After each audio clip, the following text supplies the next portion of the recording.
جیسے حالات چل رہے ہیں ابھی، ہاں اگر بندہ سوچے امیجن کرے کہ پاکستان بھی ختم ہو جاتا تو یہ حالات ان کے قیامت کی بھی علماء کرام کہہ رہے ہیں، اور جیسے حالات اچھا جیسے ہی جنگ کے حالات ہوتے ہیں نا فوراً جو پیش گوئیاں ہیں وہ شروع ہو جاتی ہیں. ایکچولی حدیث میں آتا ہے خراسان سے لشکر نکلے گا، بس لشکر نکلنے والا ہے. دجال کے بارے میں حدیث ہے، امام مہدی کا تو آ ہی گئے ہیں. بس بھائی حدیث پر ایمان لانا ضروری ہے. دجال بھی آئے گا، امام مہدی بھی آئیں گے، کب آئیں گے اس کی ڈیٹ نہیں بتائی گئی ہے. ہم نے فیصلہ گراؤنڈ ریئلٹی کو دیکھ کے کرنا ہے کہ حالات چل کیا رہے ہیں. سمجھ میں آ رہی ہے بات؟ جو حالات چل رہے ہیں اس کو دیکھ کے فیصلہ کرنا ہے. حالات فی الحال یہ چل رہے ہیں کہ ایران کمزور ہو گیا تو وہاں آ کے دشمن لوگ بیٹھ جائیں گے اور پاکستان بھی کمزور ہوگا، اور اس سے جو غزہ کے لوگ ہیں نا ان کی حالت اور خراب ہو سکتی ہے. تو اس لیے یہ اچھا نہیں ہو رہا جو بھی ہو رہا. حالات کے مد نظر یہ بھی باقی یہ کہ اگر پاکستان کو انشاءاللہ کچھ ہوگا اس لیے نہیں کہ ایٹمی طاقت ہے، اسے تو اللہ کی مدد ہے نا. اس ایٹمی طاقت بھی اسی وجہ سے کہ اللہ کی مدد ہے. تو ایٹمی طاقت ہونے کا فائدہ یہ ہوتا ہے کہ کوئی بھی ملک آپ کو اندر سے تو بغاوتیں کرائے گا. تو کبھی وہ دیکھتے ہیں کہ ان کا بھی فی الحال ہاٹ ٹاپک چل کیا رہا ہے، ان کو اس پہ لے کر آؤ، کسی طریقے سے سیٹ کرو. تو وہ اندر سے تو بغاوتیں کروائیں گے. افغانستان کو کہا ہوا ہے ان کو اندر سے جا کے، انڈیا کو بول دیا ادھر سے یوں کرو ویسے کرو ویسے کرو. تو یہاں یہ سب کچھ تو چلے گا، لیکن ایسا نہیں ہو سکتا کہ وہ آ کے پورا ڈسٹرائے کر دیں. کیونکہ جب مرتا ہے نا آدمی تو مرتا کیا نہ کرتا. وہ تو بم چلا. کوریا دیکھو، جو کوریا ہے کتنا بدماش ملک ہے. پاکستان تو سب سے بنا کے چلتا ہے، سب سے بنا کے چلتا ہے، کسی سے جنگ نہیں چاہتا. کوریا تو دنیا کا بدماش ترین کنٹری ہے، پھر بھی آپ دیکھو کوئی بھی نہیں اس کا کچھ بگاڑ سکتا، کیونکہ اس کے پاس کیا ہے؟ بم. تو اس لیے پاکستان صحیح ٹائم پہ ایٹمی طاقت بن گیا تھا. اگر نہ بنا ہوتا تو اب دنیا نے بننے نہیں دینا تھا. تو اب وہ یہی کریں گے، سیاسی اختلافات اور آپ کے یہاں جو بلوچستان میں جو کچھ ہو رہا ہے ان کو دبا کے پیسہ دیا جا رہا ہے، تو یہ منجن بکیں گے. تو جو یہ منجن میں آ گیا وہ گیا، بیڑا غرق ہو گیا اس کا. جو نہیں مانتا ان منجنوں کو بولتا ہے بھائی ہمارا کنٹری ہے، ہماری فوج ہے. جرنیل تو آتے جاتے رہتے ہیں، اچھے بھی ہوں گے برے بھی ہوں گے، لیکن فوج تو فوج ہے نا بھائی. میں تو جنگ کے دنوں میں جتنے آرمی میں دوست جان پہچان خود فون کر کے ان کا حوصلے بڑھاتا ہوں. میں ان کو توقع نہیں ہوتی، خود فون کرتا ہوں، حوصلے بڑھاتا ہوں ان کے کہ ہم آپ کے ساتھ ہیں. اتنا خوش ہو جاتے ہیں، ان کا دل بڑھ جاتا ہے. تو یہ کرنے کا کام ہے.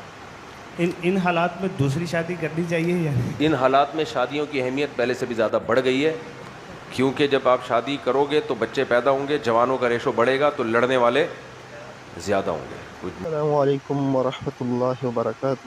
محترم ناظرین کرام، مفتی طارق مسعود صاحب کے چھانے والوں، اس بیان میں مفتی طارق مسعود صاحب حفظہ اللہ نے ایک حقیقت اور اللہ کی طرف جو نعمت ملی ہے اس کی قدر کرنا اور اس کی شکر گزاری کرنا.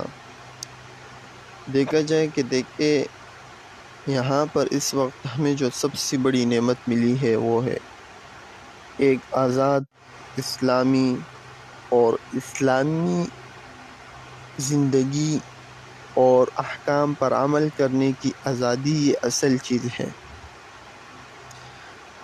پاکستان جو ہے وہ ایک اسلامی ملک برائے نام ہے، جس میں اگرچہ اسلامی احکام نافذ نہیں ہے حکومت کی طرف سے، لیکن عوام کو، پبلک کو اسلامی احکامات پر عمل کرنے کی کھلی گنجائش اور آزادی حاصل ہے. اور اسلام کے جتنے بھی شعائر اسلام ہے ان کی حفاظت کرنا بھی ان کو حاصل ہے. تو اس نعمت کی قدردانی کرنا اور اس کی شکر گزاری کرنا آج اس وقت جو ہمارے ملک اور بیرون ممالک میں جو حالات بنے ہوئے ہیں، جیسے کہ پڑوسی ملک ایران نے قریب کے تقریباً 8-9 گھنٹے فاصلے پر کراچی سے واقع ہوگا، یہ یا اس سے لگ بھگ کم ہوگا، زیادہ مسافت نہیں، لیکن پھر بھی وہاں امن قائم نہیں رہا. اور یہاں پاکستان میں اللہ کے فضل و کرم سے اور اللہ کی شکر گزاری کریں ہم کہ ہمارا ملک محفوظ ہے، اور اگرچہ ٹارگٹ پہ تو پاکستان بھی ہے، اہل پاکستان بھی ہے، لیکن فی الحال کسی کو اتنی ہمت نہیں اللہ کے فضل سے الحمدللہ، تکبر اور غرور کی وجہ سے نہیں، بلکہ اللہ کی قدر نعمت پر شکر گزاری کرتے ہوئے کہہ رہا ہوں کہ الحمدللہ، کہ کسی کی آنکھ بھی نہیں اٹھ سکتی اس ملک کی طرف دیکھنے کو۔ تو اپنے ملک کی حفاظت کے لیے اللہ سے ہر نماز میں دعا کرنی چاہیے کہ اللہ رب العزت ہمارے وطن عزیز کی حفاظت فرمائے۔